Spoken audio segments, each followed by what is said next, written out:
Howdy partner, is your Samsung ice maker not making ice anymore? Well, you're in luck because today we're going to do a complete swap out on the Samsung ice maker to get you up and running again.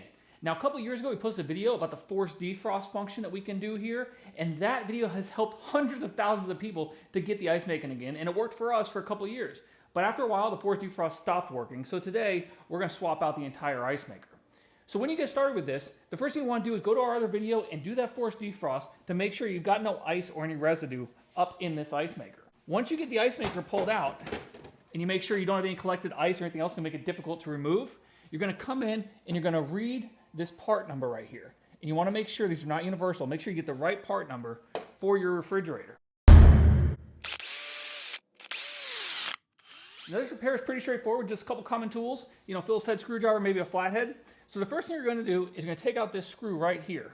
And that screw covers the wiring harness. You can unplug your refrigerator while you're doing this. That's probably recommended. We're going to leave it plugged in just so you have some light. But we may unplug it and plug it back in to cycle it once we get everything replaced. Once you do that, that cover should just pop off. And that is going to leave you with this wiring harness right here. Now this wiring harness, the first one, you're going to press this button, you're going to press this little connector, and then you're going to unplug the wire. So you got that unplugged, and the next screw you're going to take out is going to be this Phillips head screw right here. Okay, so you get that screw taken out. Make sure not to lose any of these pieces. Now there's going to be a clip that holds this on. If you look from underneath, there's a clip right here. So you can either try to get that piece with your finger, or you take a small flathead screwdriver and gently snap it down while you push down gently here to release this part. Okay, so this was still a little bit frozen on here, so we unplugged the refrigerator. Now the next part is the most important. Once you get this down, if you look down from under here, there's a coil that's inside here. You do not want to damage that coil, so if it's frozen on at all like it was with us, it has to be completely thawed. Now you're going to gently get on top of it and just push it down just a little bit. You just want to push it down just like a ½ an inch with a screwdriver to make sure it'll move. Now be super careful with that, because if that breaks, your whole refrigerator's shot. So just do not pry that. Do not try to force it through ice. Make sure it's thawed, and it shouldn't take much effort to pry it down.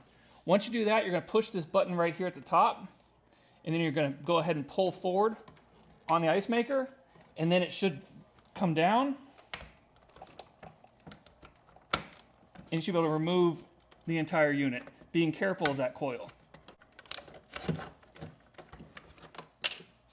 Okay, so you'll see we still had a little bit of ice on that coil, and that's not good. We should have had all that gone before we started this. So we're going to clean that up and then put the new one in. So you take your replacement ice maker, which I'll link in the description so you can check it out as well.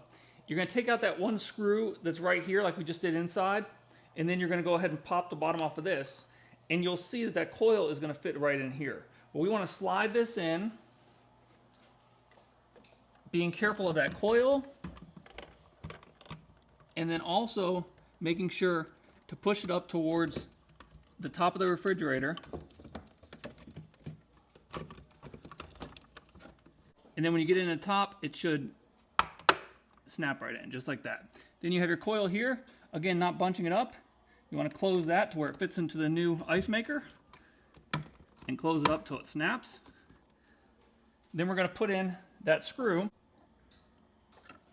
Once you do that, then you're going to take your wiring harness, feed it back into where it was, and get it ready to throw in. Now the smooth side, this one's a little ribbed on the outside, this one's smooth, that's on the outside.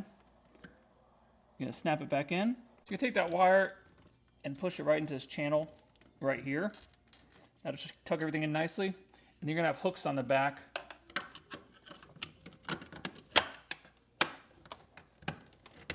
Allow you to get back seated. Reattach that final last screw.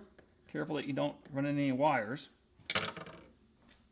And then you're going to take your ice box, make sure it still fits in there nicely, snap it in, and we're going to plug this back in and see if the ice drops in just a few minutes. So let's go ahead and take a break. I'll put in more of those links to the products in the description, and we'll check this back in about 10 seconds. All right, I know I said 10 seconds, but it's been 4 hours in 3 minutes, and I could swear I just heard the kerplunk sound of fresh ice, which has been quite a while. My wife was just like, was that ice? I can't wait to see this. This is pretty exciting. So let's see. This is going to be a major excitement or a major letdown. And ice. It's only about 6 cubes, but it's a start. We have not made ice out of that in quite a while. Like I said, the forced defrost worked for a little while and it just stopped working, but the new ice maker is pumping out some ice. So I'm sure when we wake up in the morning, we're gonna have plenty of fresh ice and should be good to go for a while. We'll keep you updated on if this particular aftermarket brand works well. And I hope the video was helpful. Be sure to like, comment, and subscribe for more great home how-to tips and tricks. And remember, with all these projects, if I can do it, you can too. Thanks for watching.